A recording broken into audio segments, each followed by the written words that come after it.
Okay, welcome everybody here today, and I'm Guido Caldarelli. It's a great pleasure for me to be here today for a variety of reasons. The first is that is my first appearance as an IMT faculty member, something of which I'm immensely proud.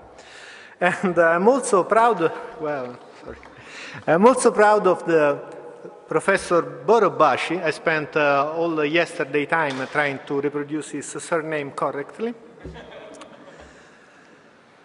Because Professor Barabási is here today to give us a very important talk on the theory of complex networks. The two things, IMT and network theory, are related.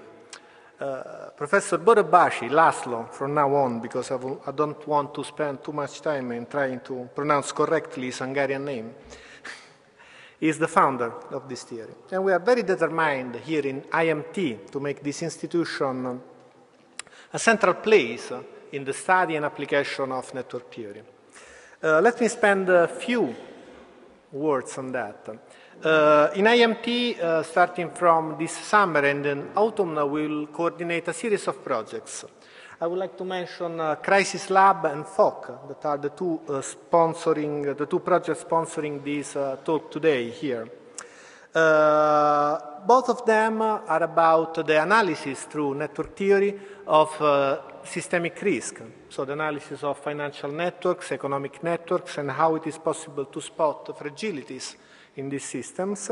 And more generally, in Crisis Lab, we extend this idea to the analysis of traffic, to the analysis of electric plants, infrastructural networks, and all these activities. So the idea is to transform Lucca and IMT in a central place in Europe and possibly even in the world for the study of these things. In November, we will have another project that will start, we will call Multiplex, and this is a project that will focus on the theoretical analysis of complex networks. And we will have many people working with us. And we will have Bela Bolobash, that is one of the best mathematicians in the world, and that worked with Paul Erdos in graph theory. We will have all the community working in Europe in networks, and we will have also Professor Barabási, László, from Central European University. Why networks are so important? Well, László will explain that. He can explain much better than me. But, just to cut this story short, with networks you can visualize and represent complex systems. With networks you can measure things. So you can have a quantitative approach to things that usually are only described qualitatively. So interaction between people going around for work and coming back. So the mobility of person, fragility of systems like interbank network, all these things you can measure, you can assign a number. For a physicist, that's important. Passing to a quantitative approach from a qualitative one is something that must be stressed. With network, you can do many things. And all this story started in 1999, so with a seminal paper of, last century, Professor Barabási introduced this complex network theory. And the success has been immense. So can we see on the slides a little bit? This is something I really would like to show you. No, but let's, something. Go back, how to visualize. It's, you see, there is room for improvement in my, see, if I click on the slide, it starts. Okay? Okay, sorry. So this is a plot of the number of citations of important papers in our field, statistical physics. So at a certain point I will stop when we'll arrive at the right moment, 99. Okay, and you can check there some of the seminal papers in our field. So on the x-axis you have the years, and on the y-axis you have the number of citations this paper received in that year. So you will have papers about the chaos, you will have a paper about DLA, that was the former paper on fractals in physics. So a whole community worked in the 80s on that. You have Mandelbrot, so the fractal geometry of nature. You have self-organized criticality. So I worked in that. I'm one of the guys citing the science paper there. And you can see that the number of citations grows, no? More or less from 50 to 200 along all these years. And then in 98 and 99, there was the appearance of complex network. And you can see that the behavior is, this time let me tell you, not only qualitative but quantitative different. So complex network idea disseminated not only physics but other fields. And this is because of László, because László not only gave us the tools to start playing with these objects, so the models, the terminology, the important features of these things, but also applied these ideas to a variety of different fields, to biology, to the interaction of proteins, to metabolic network, to the mobility of people. Every couple of years we got a great paper by László, no? And all the community of physicists and people around is working on that. Not only that, László has been a driving force, not only in the research activity, but also in organizing the community. So László is the founder of the Network Society. László is the one who created the conference NetSci that is repeated every year, and it grows more and more. No? I have the pleasure, but probably pleasure is not really the word, to organize that in Venice in 2009. It was a little bit a trouble for me, but we managed to have that. And last time was in Chicago a few weeks ago, and it was 300 people. So a lot of people coming from all the countries worldwide to work and present their results there. One of the activities of the Network Society is to create a newsletter and a website in order to keep the community informed of what's going on in this field. And I'm also very proud to tell you that IMT will be the hosting site of this activity. So I'm talking to the students and to the people that will certainly be interested in working in networks after László's talk to contact me, because we are recruiting people, people that will have to read this paper and suggest which is the best one and communicate to the rest of the community, people working in the website.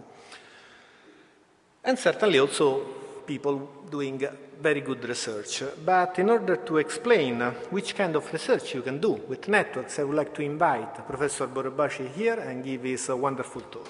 So, thank you.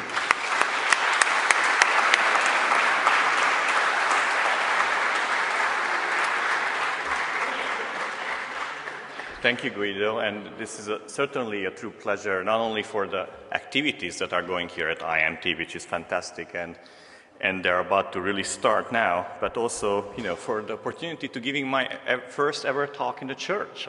So that's right, and indeed, my goal today is to talk about network science, and the best way to talk about network science is to start with some examples. What networks we think about when we mention network science. And there are quite a number of networks around us that deeply impact our life and our very existence. One of them is the internet that we all know of, which is a network of routers, computers connected by each other by physical lines. And this is kind of a map of the internet. We'll come back and talk a bit more about that, how it looks like and why does it look like that. But it's not only the internet, but it's also us. What you see here is the structure of an organization. Each node corresponds to an individual, and each link tells you who's talking with whom within the particular company. And I will talk a bit more about this example. This is a company out of Hungary that has workers on 3 different locations in Budapest and 2 off-site locations. And this describes the social or the influence network within that organization. And we are all part of networks like that, of the departments we belong to, of the companies we belong to, of the institutions, of the churches we belong to.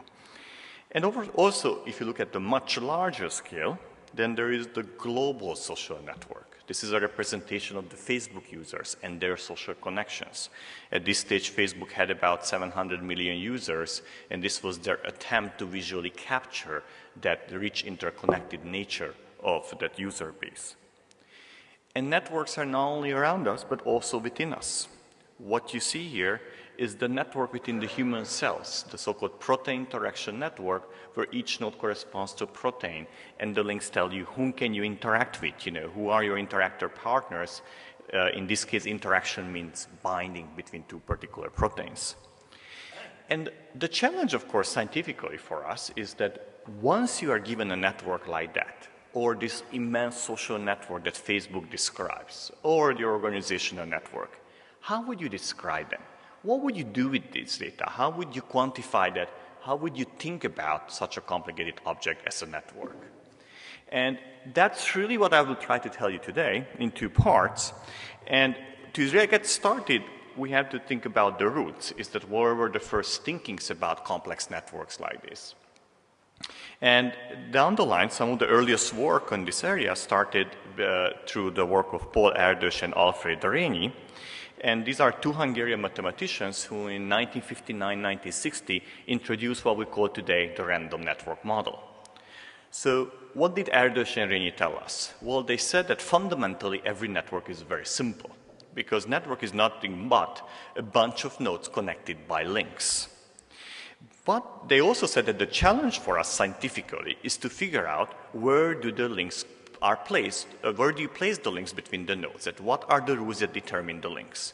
And they said, for all practical purposes, many of these networks look somewhat random, so let's assume that the networks are really placed randomly within the system, which means that you pick each pair of nodes, you throw a dice, and if you get a 6, you connect them. If you don't get a 6, you don't connect them. And you will end up with an object that today we call a random network. In this case, the probability to connect, because I let the dice to decide, is 1/6. Now, the question is, what happens if I change the probability for the nodes to connect? And that's what is shown over here. So at the beginning, when p is equal 0, I have no nodes connected. They are completely disconnected, all of them. And as I start increasing p, which means that I start throwing links within the system, I start connecting pairs of nodes. And sooner or later, as I add more and more links, these pairs organize themselves into these pathways, this line of nodes being connected to each other. And then if I add even more links, some of these pathways join each other. And once I reach a critical number of links in the system, these all collapse into something that we would recognize as a network. And one of the most important discoveries of Erdős and Rényi was that networks don't evolve gradually, but they emerge suddenly. If you can put a lot of links into the system and you still don't have a network, but once you reach a critical connectivity, then suddenly a network emerges. And the questions, of course, is what we need to ask is that, what is that they really tell us about how real networks look like? And to do so, I will focus today on one particular property, which we call the degree distribution. A node's degree is the number of links it has. So this node has degree 1, this is degree 2, this is degree 4. Now, if you have a very large random network, then essentially you can just simply look at each of the nodes, and the best way to describe it is to look at the degree distribution, which is simply counting how many nodes have 1 link, how many have 2, how many have 100, and that's what you see over there. And it was Béla Barabási, who Guido Caldarelli mentioned, who may be spending some time here because he's part of this European collaboration that Guido, I, and Béla are part of, who proved, about 30 years ago, that this distribution has a simple Poisson form. And that's what it's describing. So this is the number of links that have the same degree. And the fact that this is a Poisson distribution tells us that the vast majority of the links have roughly the same number, not majority of the nodes have the same number of links around the average, and it's exponentially rare to find nodes that are very highly connected. What does it mean? It means that in a random network, most nodes are alike, have roughly the same number of links around the average degree, and it's very, very rare to find very highly connected nodes or not so highly connected nodes. In other terms, if this would be a model of the society, and it may not be a bad model of the society because what it tells us that people meet randomly with each other and they may or may not become friends with a certain probability, then in a random society, all of us would have approximately the same number of friends. There would be no hugely popular individuals and nobody would be really left behind. So a random society would be a society of the averages. And the questions we need to ask are twofold. I mean, is this really true? And we can intuitively say, well, probably not. We have some very highly connected individuals out there. But most important, do we really believe that random networks describe real systems? And intuitively the answer is no, because the reason that the society and the cells and the internet works is because they have some internal structure. And we need to be able to unearth the organizational principles that make them work, and probably those organizational principles make these networks deviate from random. So then the question is, if real networks are not random, how do they look like? And for that, we need to actually start out by looking at real networks, large maps. And that's what we started doing around 98 and so, where we started to map out large networks. And the system where we started from was the World Wide Web. Why the World Wide Web? Because its name says it's a web, it's a network whose nodes are documents, and the links are the URLs, the clicks that you go from page to page. It's a huge network. It has more than 1 trillion documents. And the reason we chose to focus on that is because it was mappable. That is, we could build a robot, which is a piece of software that went to each web page and said, where can you go from here? What are the links over here? Then went to those pages and said, what are the links from here? And gradually returned us a map like that, where each node corresponds to a web page and the links tell you where can you reach with one click from there. Now, our expectation was that the World Wide Web to a certain degree is random because people have different interests and the links they put on their web pages reflect their personal interest. If that would be random, then the degree distribution at how many links are per node should follow a Poisson distribution, as Béla Balázs has predicted based on the Erdős-Erényi model. However, the data showed something very different. It showed what we call today a power law, which tells us that the probability that the page will have exactly k links goes like k to the minus gamma, and the power law appears as a straight line on a log-log plot that I'm showing over here. So at the end, it showed us that we have a different function than we expected. Well, what does it mean? Does it have any meaning that we have a different function? And to see that, let's use a very simple analogy. A random network, visually, is a bit like the highway system of Europe or United States, where you have the cities at nodes and the highways are the links connecting them. This is a relatively uniform network because most cities have 1 or 2 highways connecting them to the rest of the network, but no city has 500 highways, going in and out, or most cities have at least 1. So if you were to do a histogram, it would be probably peaked at some small degree and decay very fast. However, the type of distribution we found on the World Wide Web visually is a bit closer to the airline network, where you have many, many small airports and a few major hubs that hold the whole network together. And the reason for that is that because a power law tells us that the vast majority of the nodes are small. But with the many small nodes coexist a few very highly connected nodes because a power law is a relatively slowly decaying function. It decays much slower than an exponential, which means that there is a finite probability to get a hub or a very highly connected node in the system. So, all right, these networks that have this property, that they have a power law degree distribution, today I call it scale-free networks. And if you want to kind of think in terms of scale-free networks simply that it's a node dominated by hubs, that would be a good enough approach. If you want a technical definition, it just simply means that the tail of the degree distribution should follow a power law. Now, the question is it only the World Wide Web or the airline system who have this property? Well, not necessarily. So this is the internet. I know the internet is often, the word internet often used interchangeably with the World Wide Web, but it's not the same system. The World Wide Web is this information network where content connects to each other. The internet is the physical infrastructure that carries that content.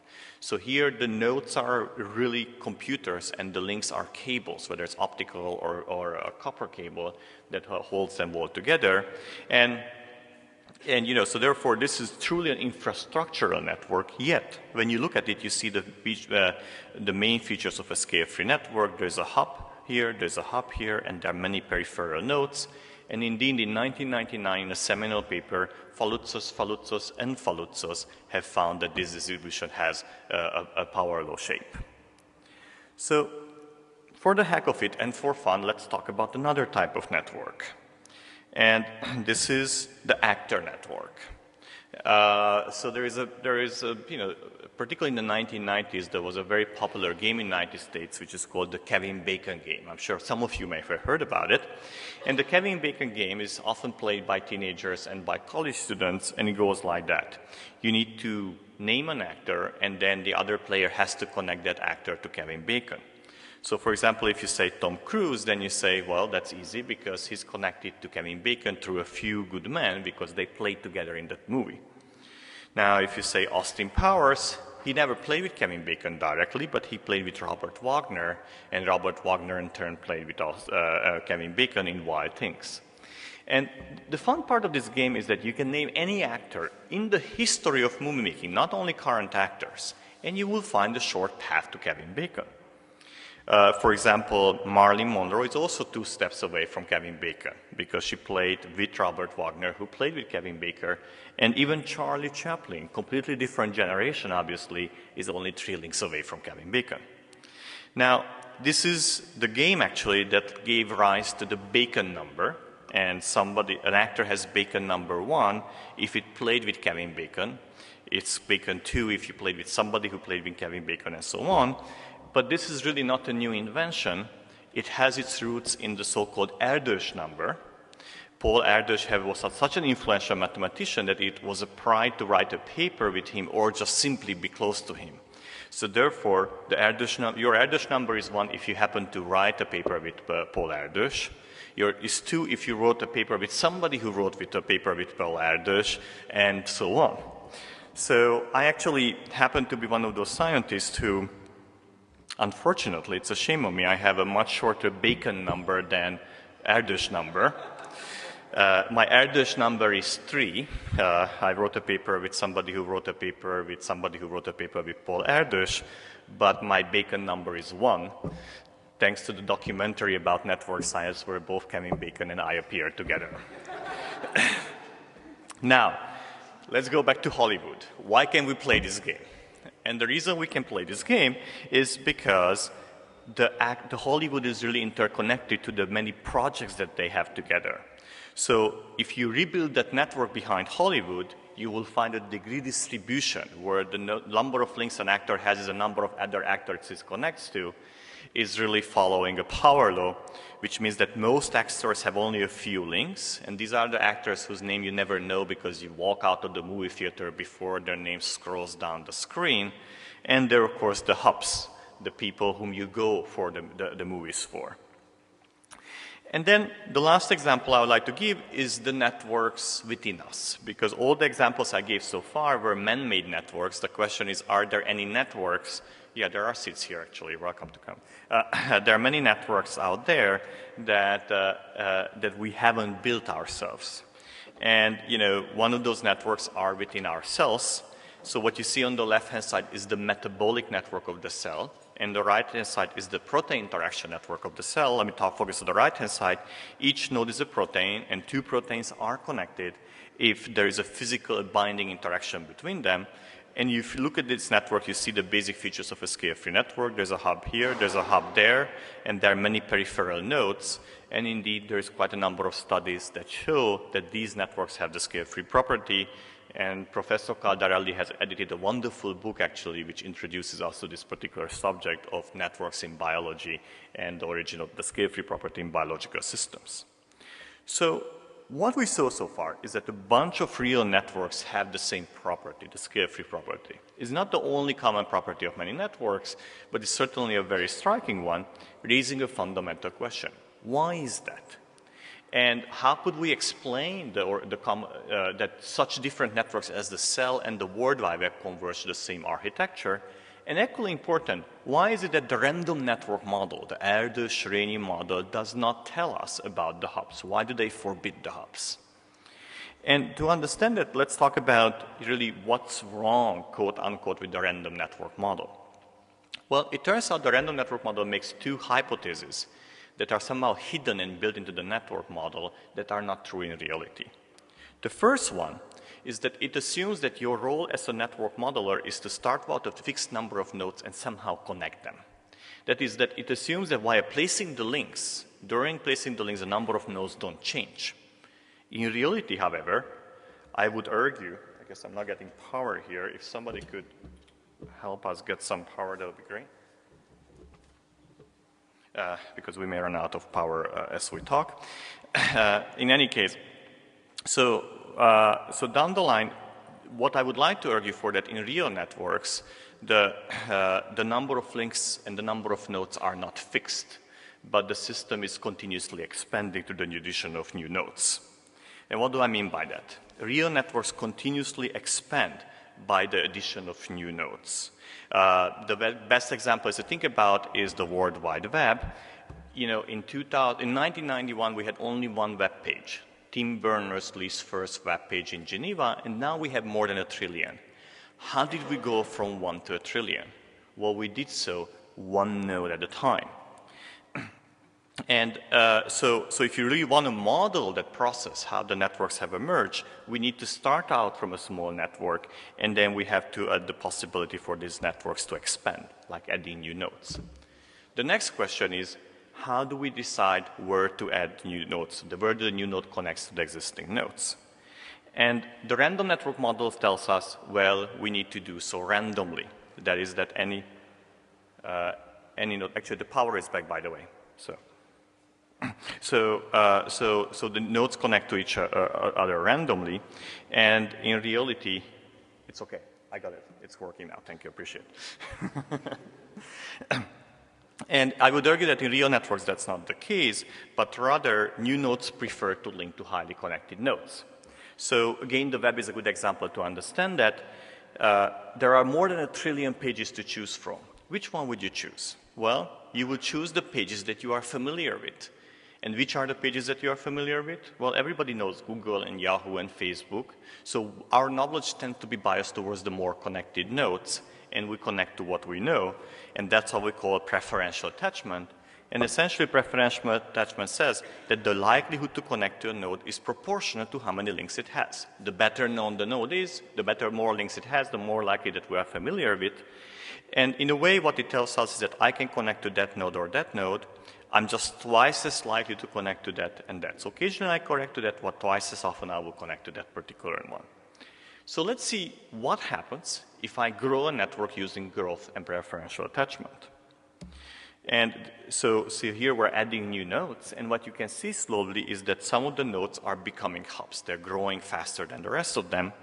And the mechanism for that is a rich gets richer mechanism. Because the early nodes are, because the early nodes have more links, if you compare a big node with a smaller one at any given moment, the new nodes are much more likely to find the bigger one and connect to it than the smaller one, and eventually will turn gradually it into a major hub. And indeed, if you grow this network, you will realize that the network that you get from it will have a power law degree distribution, will be a scale-free network. Now, what we learned in the last 10 years is that there are many, many other processes that take place in these networks. But as long as the network is growing, and as long as there is preferential attachment, the network will develop hubs and will turn it to scale-free network. So the reason that many different networks converge to the same architecture is because so little is required for them to develop the hubs. It's just required for them to grow, and pretty much all networks grow. That's how they became to what they are today. And there you have to have some elements of preferential attachment. So the next question we could ask is that, so what? Does it really matter that we have hubs in these systems? And to answer that, I will turn to a thought experiment to illustrate the power of hubs in real networks. And in short, the answer is yes, they matter. And one way to see that is to explore the robustness of scale-free networks or random networks. What do we mean by robustness? Well, robustness is an ability of a system to carry on its basic functions even when many of their components may be missing or may not be functional. And down the line, essentially, robustness is present in many natural systems. It's certainly present in our cells. As I'm talking to you, there are hundreds and perhaps millions of errors in my cells, and yet I do not feel it. I don't notice it. It's certainly present in the internet. At any moment, there are measurements showing that hundreds of routers could be misfunctional or not working at all. Yet the internet as a whole doesn't feel it. So then the question is, where does this robustness come from? And in particular, what I would like to ask today, could the network topology itself contribute to the robustness? And to understand that, let's start from a small network and ask the question, what happens if some of the nodes break down? And this is what could happen if the nodes break down. The network could break into tiny components. And it turns out that if the network that we start from is either a random network, a completely randomly wired together, or it's a regular network like a square lattice, then we know what happens if you start removing nodes. In both cases, if you just remove a few nodes, not much will happen because there's lots of other links to keep the network together. But as you start removing more and more nodes, you will inevitably reach a critical point at which the network will fall apart. And indeed, each network has a calculable critical point. We can analytically determine where it is. And down the line, networks cannot survive error levels that come close to that critical point, but can be happily if your error level is way under that. Now, what happens if we play the same game in a scale-free network? And let me illustrate that. So we start from the scale-free network that we built earlier, and we start randomly removing the nodes. And what you can see is that the network is shrinking, but it doesn't really want to break apart. And the reason why it doesn't so is because if you're really choosing the nodes randomly, then you're going to choose mostly small nodes because we have many, many small nodes and we have only a few hubs. So your chances of hitting a hub is very, very low. And when you knock out the small node, you will shrink the hubs as well and will shrink everybody a bit because links are being removed, but you're not destroying the system. So, but there is a price you pay for that, that if you don't choose the nodes randomly, then you can destroy the network very easily. And this is what I'm showing here. I remove from the biggest node, then the next biggest node, and the next biggest node. And then the network is really removed after removal of a few nodes. They're broken up into after removal of a few nodes. And indeed, when it comes to random failures, we have a proof, including Béla Balabás was one of the people who has showed, and Shlomo Havlin and others as well, that the critical point for breaking down by random failures a scale-free network is 1. What does it mean? If you're really randomly removing the nodes, you can knock down 95% of the nodes. The remaining 5% are still together, holding together. However, when it comes to attacks, the removal of a few nodes can destroy very well the system, as this picture illustrates. Compare the left and the right. On the left-hand side, we remove 24 nodes from the system, and it's still holding together. On the right, we remove 10 nodes, and it's broken into tiny pieces. This is what we call the Achilles heel of scale-free networks. They are very robust to random failures, and they are very fragile to attacks. This is only one of the many manifestations of why hubs matter. It was Alessandro Vespignani, an Italian scientist working at that time in Trieste, who has shown that hubs play a very important role in the way diseases are spreading as well. Because the hubs are the first to get infected in a disease environment, and once they get infected, they have so many links that they spread very effectively. And through that work, he fundamentally rewrote the way we think about diseases, and now his programs are really the one that run behind WHO and most major organizations who aim to predict how diseases are spreading and when should we worry about the next H1N1 influenza and so on. We also learned that in biological systems, hubs tend to be lethal, that if you knock out the hub protein, you will die, and also they evolve slower and so on. So the only reason I show this one is just to show that this is one of the many examples that we learn. Once hubs are there, they fundamentally change the system. The next example that I would like to give has to do with another property of networks that is also very, very important in order to understand them. This is how a typical large network looks like. And this is a very small fraction of a big data set that we typically study. This is the mobile call network. Each node corresponds to a mobile phone number, and each link tells you whom that number called. And this is about a few thousand nodes out of a 3 million strong database that we've been studying in the last decade or so. But even at that small scale that I'm showing here, it's really messy. It's almost impossible to understand what is going on. So now imagine if I put all the 3 million, it would be just simply a sea of nodes and links. You would not see anything. So the question is, once you are faced with such a complicated network, what do you do? How do you bring it down to the human level so that you understand what is going on within that network? And one way to do that is to exploit a very important property of these networks, which is their modularity. These networks are not homogeneously connected to each other, but there are regions of nodes that are very densely linked to each other. People who work in the same department, in the same university, learn the same class at the university, those who live in the same neighborhood, go to the same churches. And so inside the network, there are these strongly connected small regions that we call communities. And in the last decade or so, a number of tools have emerged to identify these communities, to find where they are. And what these tools do is that they zoom into this network in the vicinity of any neighborhood you're interested in and will find you groups of nodes that are highly interconnected. So they would break your network into what we call a community structure, and here's one example of that from inside this region. So now the different colors correspond to different communities, and the expectation is that if nodes are part of a certain community, they have more links to the other nodes within the same community than to the nodes who are not part of the community, to nodes in other communities. Now, what we can do these days is to go ahead and start from any large network and very efficiently identify these communities based on the network structure, the network topology only. The question is, does it really matter, these communities? Are they relevant really? Do they do something similar? And to test that, I'm showing you here the same community, but there are two pictures of that, and the only thing I changed from this picture when I went to this is that now I recolored the links. The node position is the same, the link position is the same, but now the links reflect the intensity of the calls at two different times of the day between those individuals at midnight and noon. So the link is red if there's lots of calls going on during that hour, and obviously non-existent if there are no calls at all during that period. And you can see that there are some interesting differences between these two.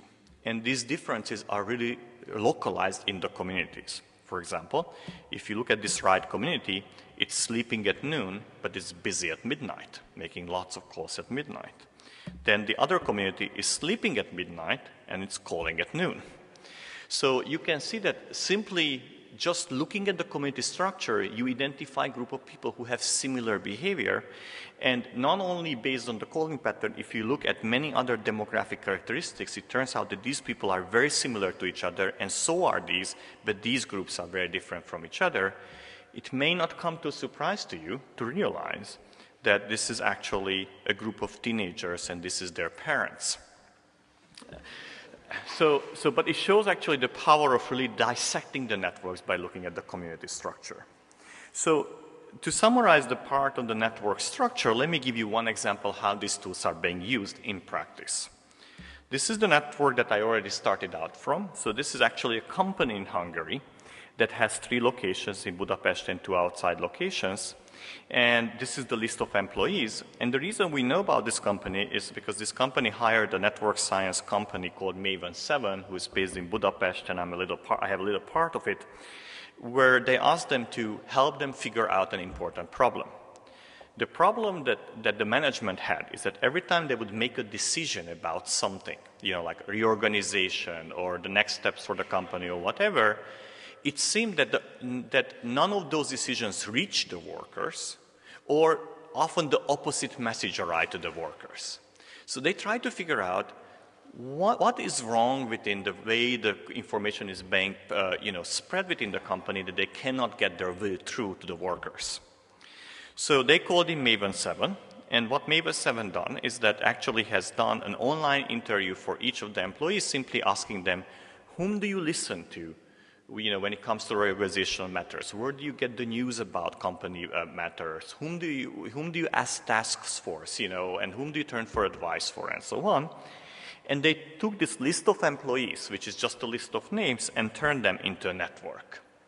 So now each node corresponds to an individual, and links tell you who pointed to whom, essentially, regarding a source of information, typical source of information when it comes to company matters. And once you look at this map, you clearly see a couple of very influential individuals or hubs in the system. So then the question you would ask, who are these hubs? You would hope they would be the leaders within the company. So the best way to see that is let's go ahead and see where the higher management is on this map. So the red guys is the higher management. And you see there are not the hubs at all. They're not even close to any of them. Then the blue one is what they call the top management. And you don't see a blue hub either. Now you see one purple hub and a smaller one, which is simply manager. And the biggest hubs really come from these gray guys, which in this map we call them associates, which is a very benevolent way of saying they are workers. So then, of course, comes the question, who is the most influential person when it comes to company news? Who is this worker who spreads much of the news? Well, it turns out that he's the person in charge of health and safety issues within the company. He's the only person in the company whose role is to go from location to location and talk to all the employees. He is the gossip center of the company because he talks to everyone. The only people he never talks to is the higher management. So then the question is, what do you do with this case? Do you fire that person? Well, is it his fault? Not really. So the way we think in network science terms is that there is a structural hole in the system that was left there by the higher management. And this person, by the nature of his job, because he's mobile, and by his personality, he's talkative. You know, he fills it in naturally. And the simple solution is not to fire this guy, because he's very influential, actually. He's a good source of news. Just tell him the truth. You know, have a coffee with him, invite him to a couple of meetings, and then the right information will reach to the rest of the company. So this is one example how network science can really give you simple answers to very complicated questions and help you diagnose very, very messy situations. Now, what I'd like to do in the rest of the talk is to talk another aspect of network science that is emerging lately, which is about control. So what do we mean by that? You know, if you think about that, much of the role of science is to understand various systems. And understand means quantify. If you succeeded, then predict, and eventually if you predict, to control the system. And if you think of the history of science from Newtonian mechanics to quantum mechanics to biology, in order for a science to be successful, we have to be able to quantify, predict, and control. That's the signature of a successful field.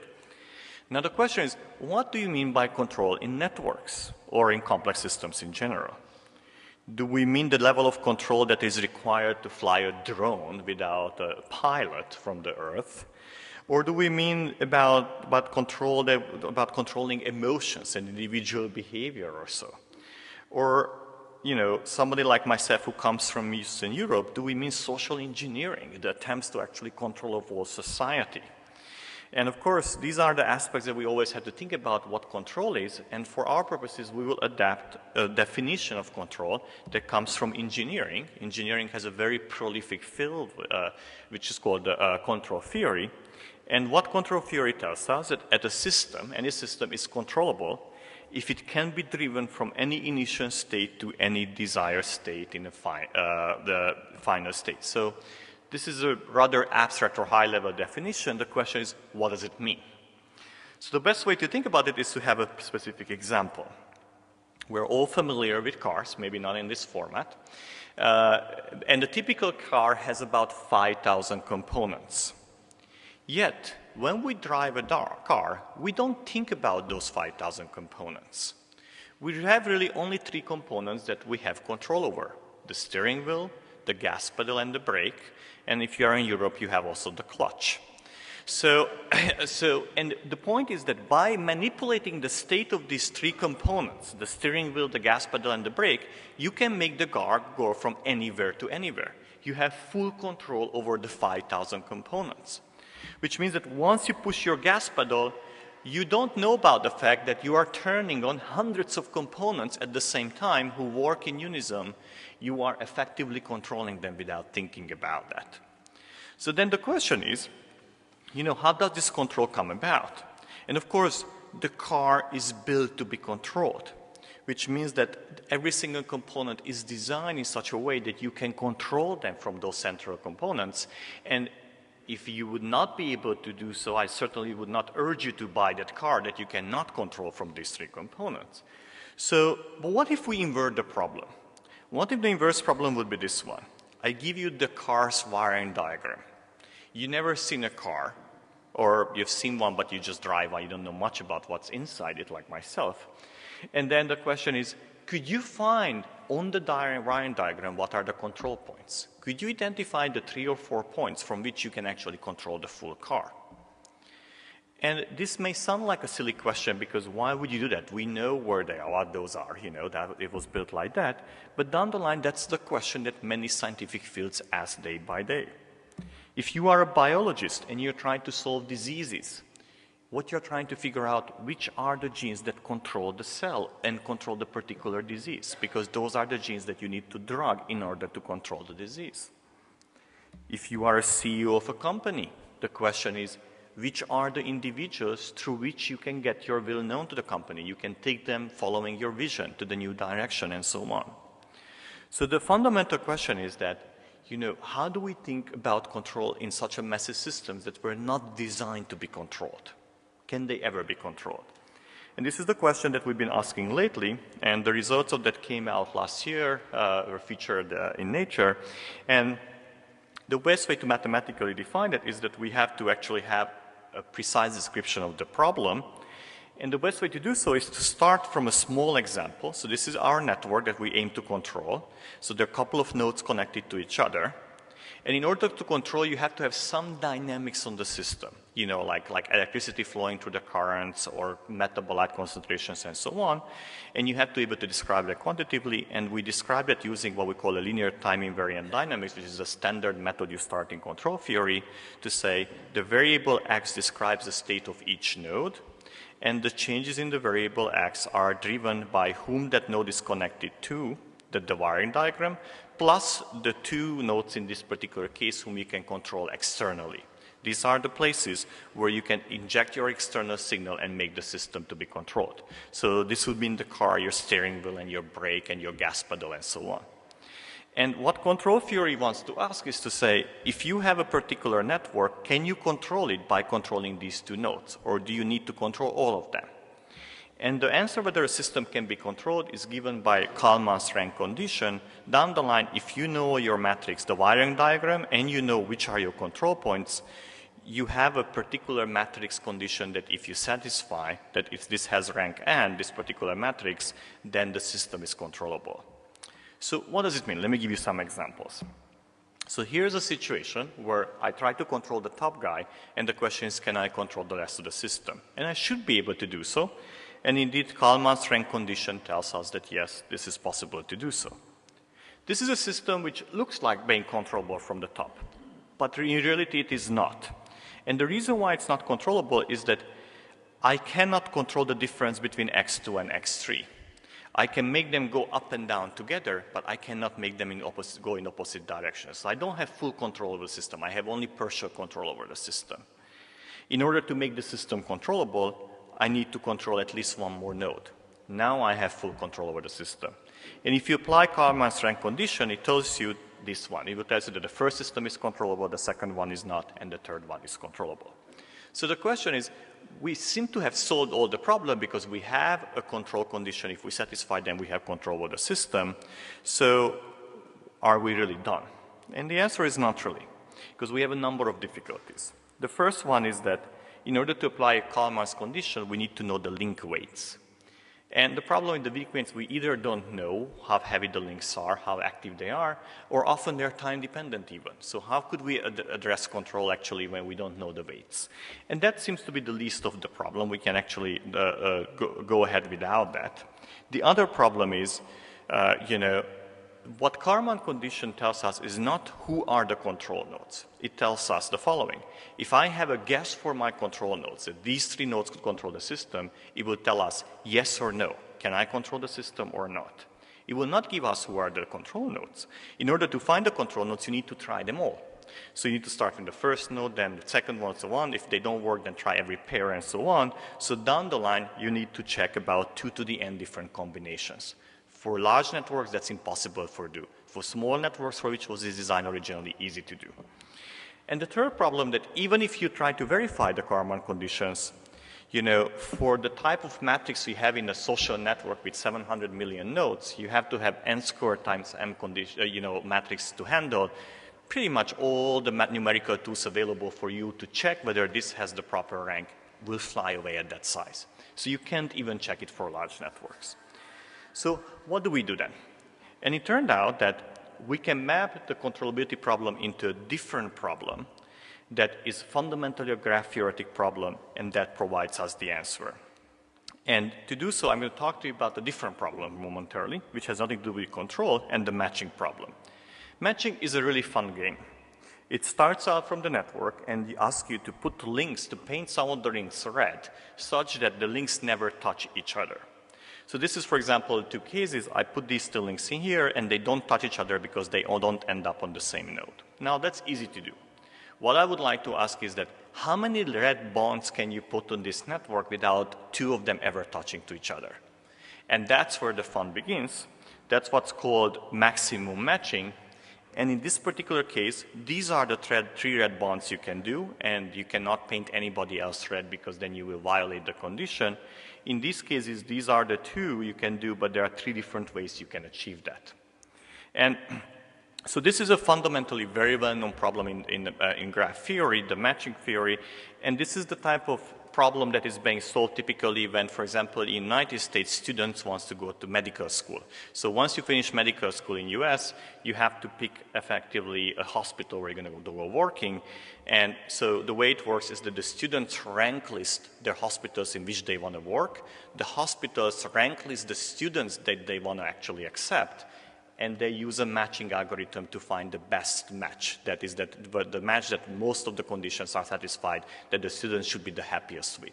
And that's where the mathematics of this problem is coming from. Now, we can define this one in a directed network as well. It's a similar, with looking for links without common heads or trails.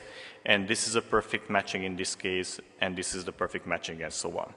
Now, why did I tell you about this? The reason I told you about this is because it turns out that if we call the nodes to which a link points to as a match node, then in order to control a network like that, and that's what we can prove analytically, is that you have to control all the unmatched nodes. And this is what we call the minimum input theorem, that the driver nodes, the nodes that you need to control in order to control the system, are those that are unmatched in this particular system. Let me show you what it means. It means that if you have a network like that and you try to figure out which nodes need to control the system, you first solve the maximum matching, and then you say everybody who is not part of the maximum matching that was left red, they need to be controlled, and then you have full control over the system. And there are many different ways to achieving that. And the beauty of this is that it takes a dynamical problem, which is how you control a system, a very messy dynamical problem, and maps into a structural problem of the network. Now, it doesn't seem that it saves you much time, because to find the maximum matching seems very time-consuming. If you try with brute force, you're going to have to try many different configurations. But it turns out that the maximum matching is not NP-complete. That means that there are actually polynomial algorithms that can find it for you. So now we can very effectively identify who are the control nodes. So we did that.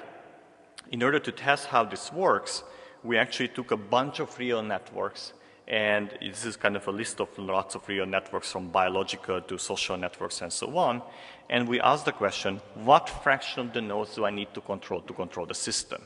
Is this ND is 1, it means that I have to control most of the nodes in order to control the system. If ND is very, very small, like here, it means that a very small fraction of the nodes can control the rest of the system. So it's a bit of it like the car situation. And when we look at this map, we are a couple of surprises. First of all, there doesn't seem to be any particular law describing the numbers were between 0 and 1 changing a lot. But most important, there were like things that didn't make any sense. For example, we thought that a regulatory network within the cell, the part of the cell that really controls the rest of the cell, should be easy to control because they're built to control the cell. Yet they had some of the largest fraction of the nodes to control. The ND was close to 1. And we thought that organization network and social networks would be the hardest to control because none of us wants to be controlled. Yet it turned out that they were some of the hardest to control. And indeed, the question is where this is coming from.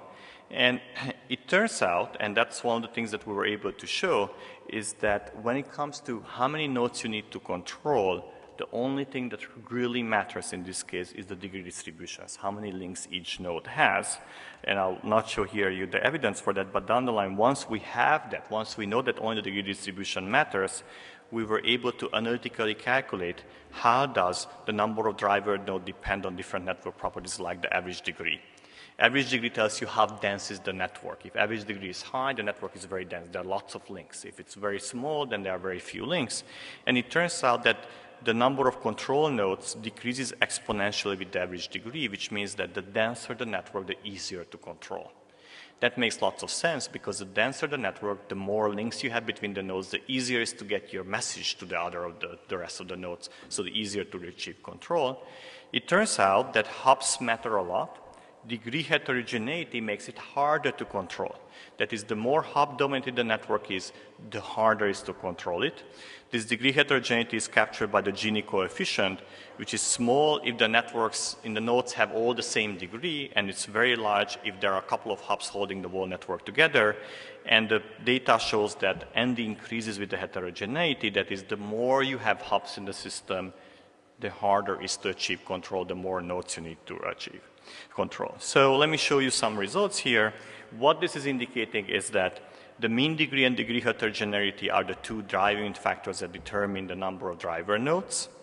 And sparse and heterogeneous networks are the harder to control, and dense and homogeneous networks are the easy to control. And the only surprising thing here is that most real networks are sparse and heterogeneous. So it seems to be that the way real networks are built up, they're built to be hard to control. You need to control many, many different nodes to control these systems.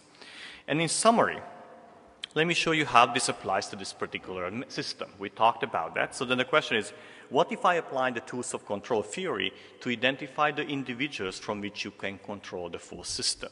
That is, that if you have their ears, from there you can drive the full system. So what we did is simply apply this algorithm to this network. This is a directed network because we asked people, whom do you listen to? And what I'm showing you first in this slide is these flickering nodes are those that are not control nodes. And the reason I'm first showing you that because most nodes are in this category, that the way they are positioned in the organizational system, they don't play a role of control. They are receivers of information. They are not the source of the information in the system. And they don't play a major role in controlling the system. The control nodes are those that are going to be actually highlighted now in the red. And you see they're often in this particular case are themselves the hubs as well. And they are a minority of the system. And, in principle, the idea is that if you have access to these people from here, you can have a good chance of controlling the full system, and you can even quantify what is the role of each node in that particular system. Now, we're still in the process of trying to validate that, what it means to be a control node and so on, but the main reason I'm showing you is because it gives you an idea of how, again, these tools can be applied to real systems. So they are not just abstract mathematical tools, but we can right away take them and build them to the real systems.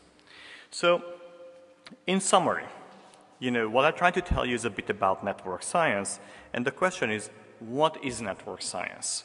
And, in the United States, the National Academies of Sciences, which is the main source of advice to the government and to the society about scientific matters, has devoted 2 panels, or 2 books actually, to the concept of network science. The way this works is that whether either the government or the society has a major question, they can petition the national academies to form a committee, and that committee typically works for about a year on the subject. It studies all its aspects, and then it comes out with a report, and these are the 2 reports that came out. And what the report essentially said is that network science is an attempt to understand networks emerging in nature, technology, and society using a unified set of tools and principles. And what he was urging actually the United States is that this field is really important both for national competitivity as well as for the military, and it should be founded as a new discipline rather than part of the existing disciplines. And the question is, what is really new here? And what is new here is that despite the apparent differences, many networks emerge and evolve driven by a fundamental set of laws and mechanisms. And I really want to emphasize that this is really the key of why, for example, Professor Caldarelli showed that, that there's this huge explosion in the thinking of network science. It could have been the way, it could have been that nature would be organized in such a way that the World Wide Web would be fundamentally different from the cell, or would be completely different from the social network and so on. Yet, when we strip them down of their labels and we look at the level of nodes and links, we realize that they are much more similar to each other than they are different. And therefore, a common language has emerged that allows people from very different disciplines to talk about very different systems in the same way, and to look at similar properties, and to help each other to develop an understanding of their own system. And so therefore, this universality of network behavior is really the key to the fact that a truly interdisciplinary group of individuals now study network science, and everybody feels that it's part of their own culture. Computer scientists say, well, it's all about us because it's about the internet and the World Wide Web. Graph theory said, well, we started it in 1730 since Euler, and this is really nothing but graph theory. The biologists say this is important for us because we need to understand the internal organization of the cell, we need to cure diseases, and networks play an important role in that. Sociologists say it's all about social networks. Physicists say, hey, we've been on it for the last 10 years and we find it very exciting and we contributed to that, and so on. So down the line, many disciplines have adopted network science as being their own discipline. Now the question is, how can you learn about that? Well, the best way to get started is to look at some of the Professor Caldarelli's books. If you want to start at the, at the easy level, then he has like an easy introduction to networks. That's on the left-hand side. And then if you want to do some of the more details, then you can go to his textbook and monograph called Scalefree Networks, which is the one that I still recommend to each of my students when they come into my lab and they want to learn about network science. I tell them that's what you have to read, and you will have a good idea of what it is. You could also try to actually join us in a new project that we started, which is to create what we call an interactive textbook of network science that you can download actually from these two particular slides, or just Google for it and you will find it. And the idea here is that to create one that works on iPad and has lots of interactive features, has videos and everything that the book format doesn't allow, but of course eventually have a printable book version as well. Now, this is something that I'm doing with a number of people in my lab, and if you go there, you can download the PDF and so on, and it's a work in progress. If you go to these sites, you can download now the first 2 chapters. If you get, and then as the more chapters are ready, we're going to add them all one by one.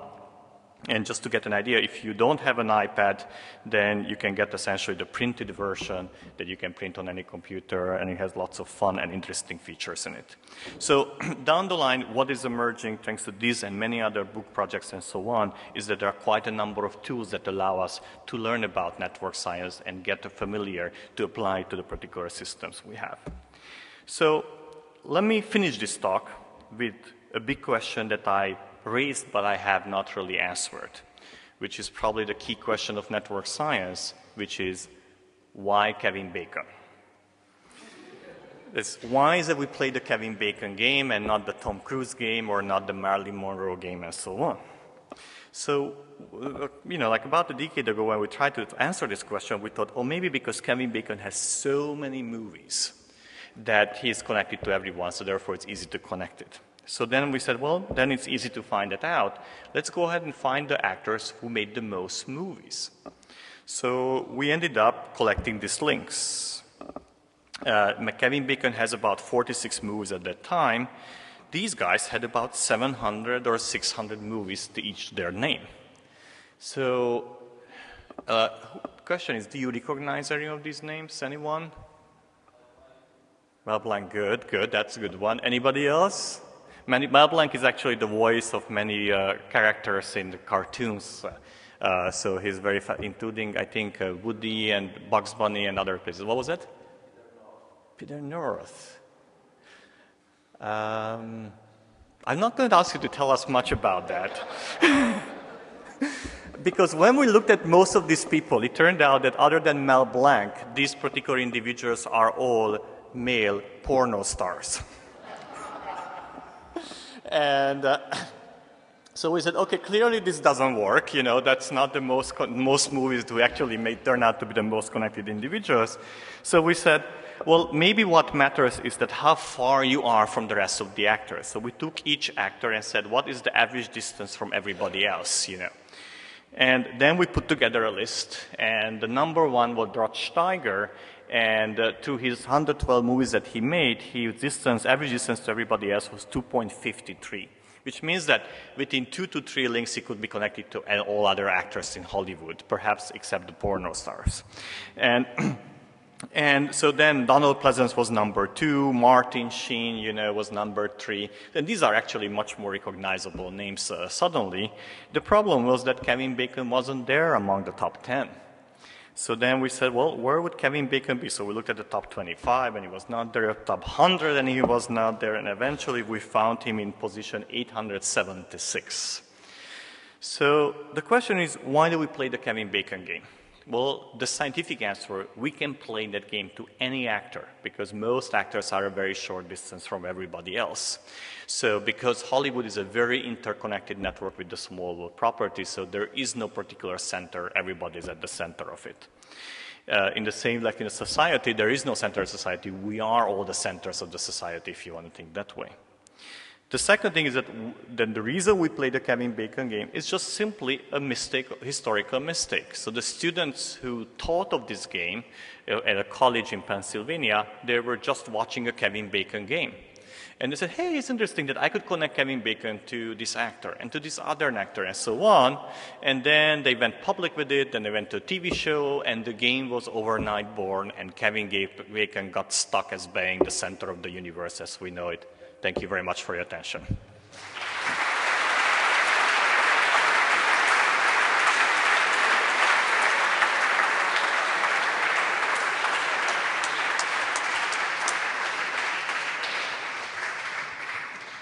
So I don't know, Fabio or Guido, should I take some questions if there are any left? Do you want questions now? Or, yeah, why not?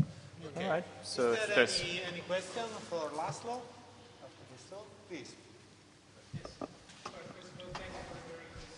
There's a microphone coming, I think.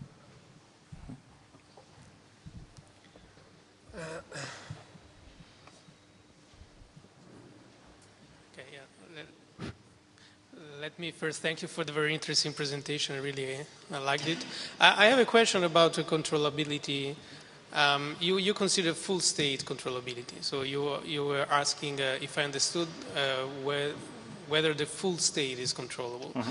Have you considered partial controllability? So you are interested in certain nodes whether these are controllable states, or if those states belong to the reachables subset or not? Yes. So we haven't yet addressed that fully. We addressed some other aspects, but this is very important. Let me just give a translation to everybody else what this means. You know, in many systems, we don't have to have full control over the system. We just want to make the system to move from one state to the other one. And that either you want to have a control over a subset of the nodes, or just want to kick the system from one to the other one. So for example, when a stem cell wants to be turned into a skin cell, there is actually experimental evidence that it's identified it's sufficient to change the state of 4 or 5 genes, and then you turn the stem cells into any other cell. So in that case, the question is how you do that. And ideally, what we like to figure out is to identify, need to work systematically out the personal controllability.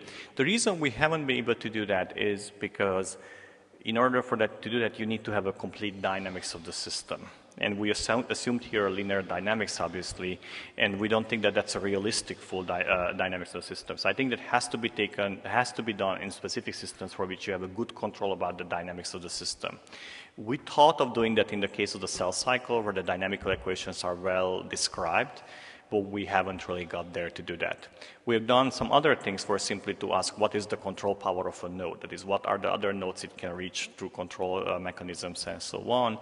But that was more just identifying the most important nodes from the control perspective, but not the way you did. We would love to get there. We don't yet exactly know how to do that. Any other question?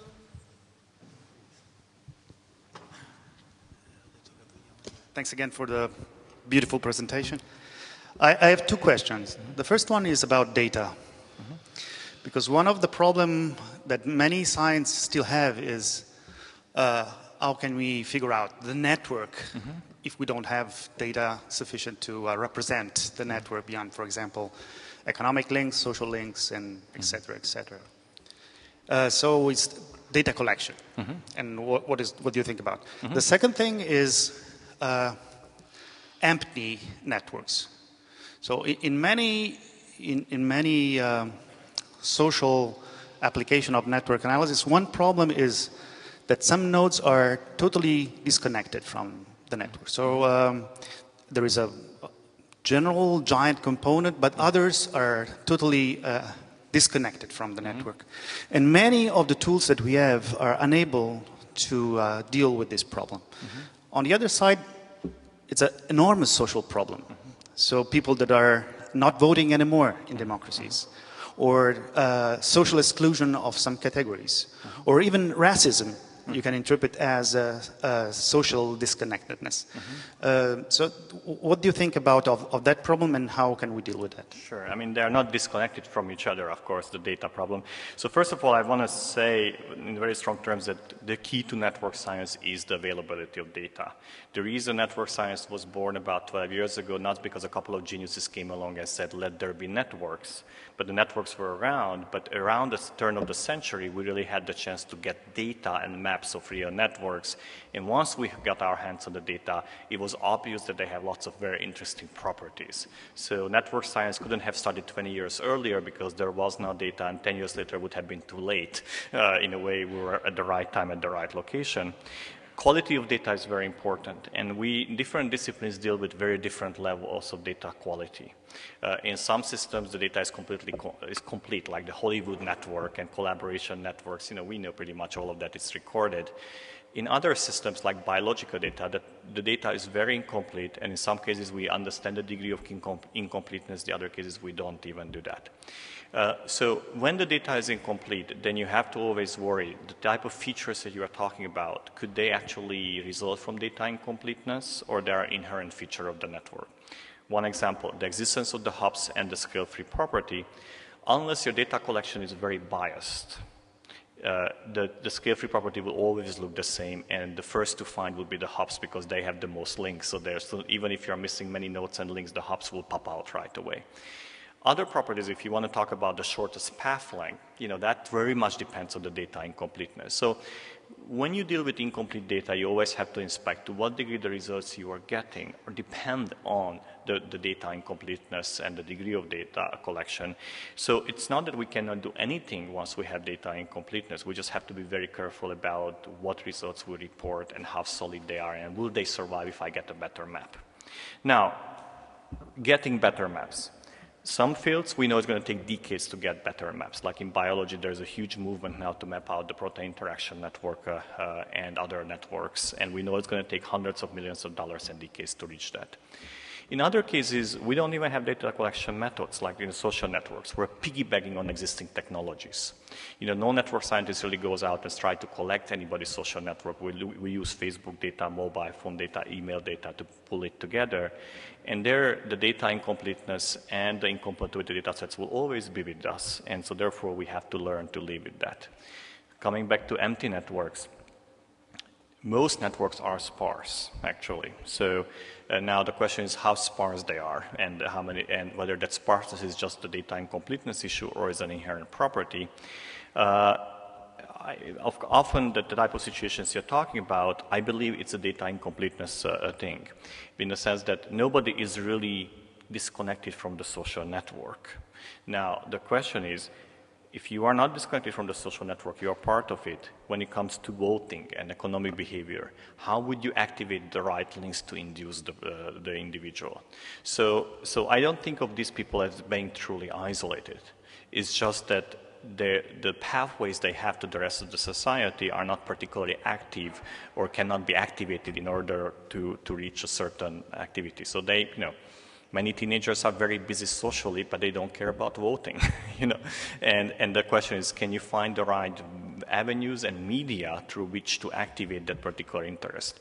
And much of network science is about that. You know, there's a huge movement within network science, how you spread ideas, how you convince people, and so on. And I think part of the project that Guido and myself are part of it, the Future ICT, aims to achieve that, is to map out the many networks we have and think about how you induce social change, how you understand social behavior. So I think we're marching along the way that we should be able to get closer to the issues that you feel as being a problem. I don't see them as being a problem. I feel them as representing a state of the field and the data collection process. Thank you.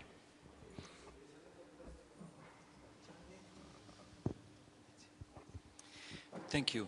It seems that both politics and communication, the old-fashioned way of journalism, rely very much on network science today. 4 years ago, the political campaign in the United States was like, use the new media, use the social network to spread your message, and now you're okay.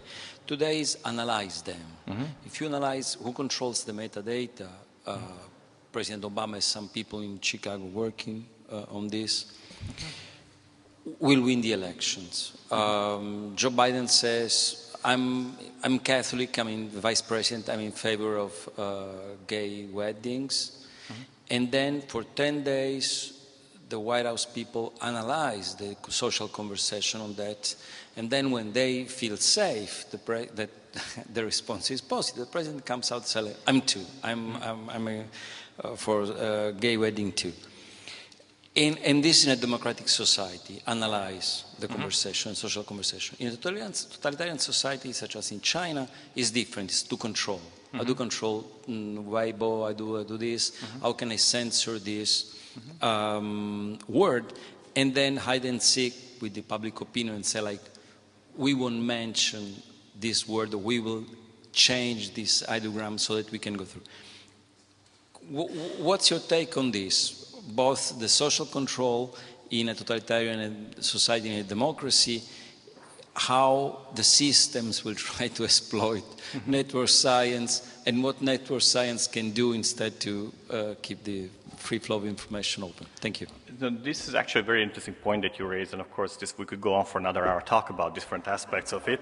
But what I liked about the way you phrased the question, that you actually to a certain degree offered an interesting answer as well, because what you showed is that two different systems use network science in a very different way, because they adopt the legal structure that they have and the kind of the political tradition they have within their system.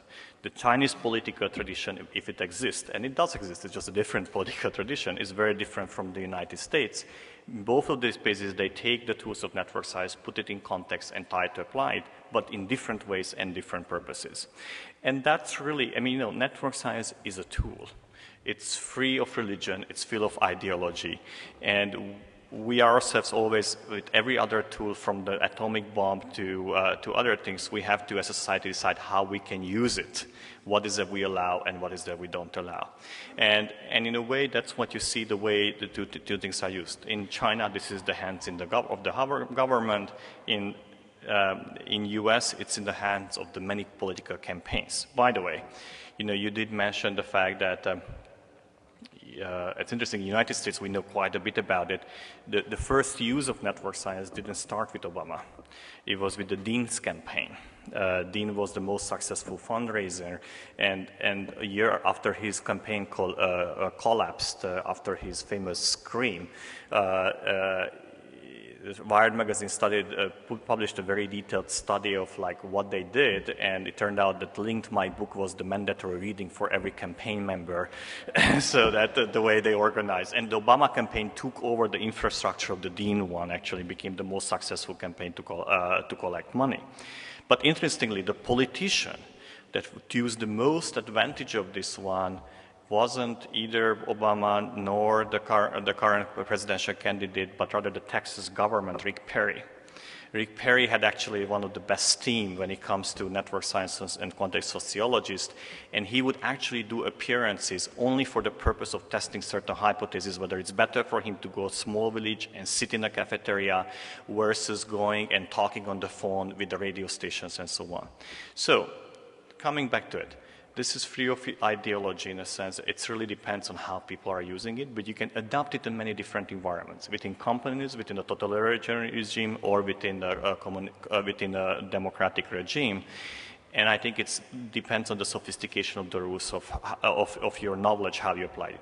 By the way, I also want to mention that while we have lots of evidence that these tools are being applied both by the Obama campaign and by the Republican campaign, and as well as by the earlier campaigns, we have not seen any evidence that the Chinese are using it as such. So, they may not be too open about that, but we haven't seen any indication of that. Thank you. Another question? Guido. Maybe the last one. Maybe the last one. Thank you very much for your presentation, which I truly enjoyed. I am a person coming from a completely different background. I have almost no knowledge of network theory, but the more I know about it, the more I'm fascinated. So I just have a spot question related to potential application of network theory to politics. I was wondering if you are aware of some studies that compare the controllability of networks across different type of government, in democratic versus non-democratic government, where there is more effort. You mentioned the case of China, but I was wondering if there's more in this. No, and partly of it because this is really new for the community as well. We published last year the paper that we developed the tools how you apply to large networks controllability. And the way I know political science will take a few more years actually to bring that tools back over there. The condition to you apply it is to have accurate network maps in that particular case. And so I think political science, I have some colleagues who work very closely with us. We haven't yet used the control tools for that. They're really one of the biggest difficulties, how you get the accurate maps that you really trust in the particular environment. Once you have that, then you could actually try to apply the tools of network control theory and other network science tools. I have not yet seen any attempts to do so.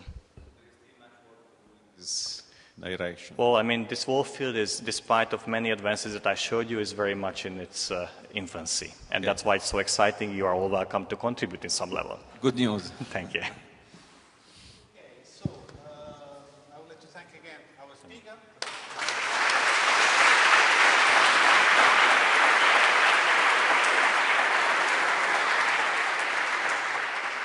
I'm allowed to introduce the director of IMT, Professor Fabio Pammolli. Just a few. First of all, 10 years and a half ago, I was in Stanford together with a co-author and a friend, Massimo, who's sitting here, Massimo Riccaboni. And we, basically, a few months before, we published a paper applying some of the notions of matching theory and network theory to the analysis of economic networks. And we were writing a second paper at that time. And László Barabási was well known because we read his papers together with Albert. And basically it was at Notre Dame at that time. We decided, why not we send it to László? Basically, we didn't know him. And so we sent an email to him, and within 2 hours he replied. And then he quoted that paper in a book that he published as one of the first, or somehow, I think he was quite generous saying that it was the first example of analysis of an economic network. So in the first book that he published, he quoted that. And then, yes. And then I'm coming to the point. And then in the reply, he said, you must talk to Guido Caldarelli. And so we did it. We even wrote a draft of a new paper that then you quoted. And then we never finished that paper. We wrote other papers that we hope. Life is long. Yes, life is long. And then, by chance, 10 years later, our lives converged again here in Lucca. And it was because of the fact that I don't know if this is a consequence. It is a sign of the consequences of the convergence. Coming back to the point, I want to emphasize a few points that coming from an applied economics and management science perspective are still intriguing me and I think are of quite general interest. First, I think coming back to one point that Andrea Vindigni was alluding to, I think this science of networks, it is basically introducing, it is basically representing a challenge for economic theory, especially for the dynamics of economic systems and the representation of the dynamics of economic systems.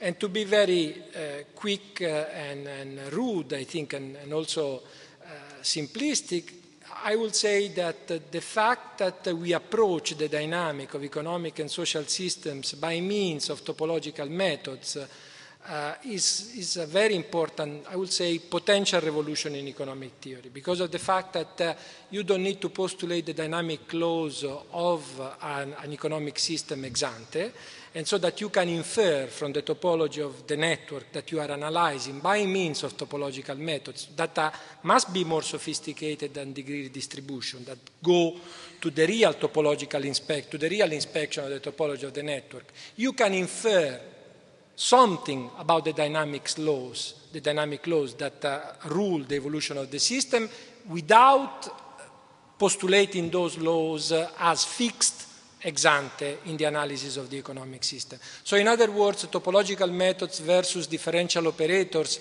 being them differential equations or stochastic differential from the Doric to the Baroque, I would say. But this is a very important point because it gives you an explorative device that then you can use to provide feedbacks to your representation of the dynamic of socioeconomic systems.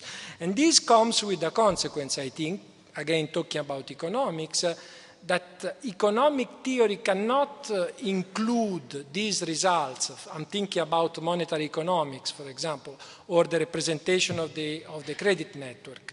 We are currently finishing this time a paper on that, on the controllability of the credit network.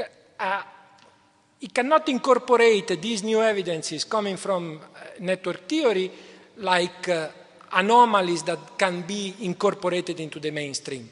It is a real challenge for a new economic theory that takes into account the topology of economic systems in order to come back to the representation of the dynamics of those systems. Coming to another point, that the topological structure matters at the fine-grained level. That is to say, what we are discovering, for example, with our friend and co-author Sergei Buldirev and with Gene Stanley, is that once you have those interdependencies at the micro level, at the very micro level of an economic system, then you have those interdependencies and fluctuations moving up a different higher level of aggregation. So this is very important to understand how micro-level interactions at the micro-level topology of a system can generate macroeconomic fluctuations, which is again another point. That just to mention some of the fields for which, final point and I'll stop, on controllability, what you heard from Alberto Bempora, who's one of the, I would say the best Italian scientist working on optimal control, who's a professor and deputy director here at IMT, is again a signal of what we are trying to do here, Laszlo. That is to say, to put together a team of complementary competencies that address the dynamic of social, and not only social, but I would say socio-technical systems from different backgrounds. And I think that, for example, we hope that the interplay between complexity and complex network theory and optimal control theory can provide a contribution to the theory of controllability of networks on the one side. And then finally, we also are addressing now, thanks to the grant and the community that Guido was able to put together with the Networks of Networks project at the European level, and thanks to this big grant that we won on the analysis of crisis, together with Luciano Pietronero in Rome, the analysis of interdependencies across different networks. What happens when you have a perturbation in a given network? How does it map onto perturbations in different networks? How can we write a kind of an atlas of those interdependencies among networks and understand those interdependent dynamics? So thank you really for being here today. We also hope that it is possible to strengthen further our relationship with you and with your fantastic team in Boston. And thanks.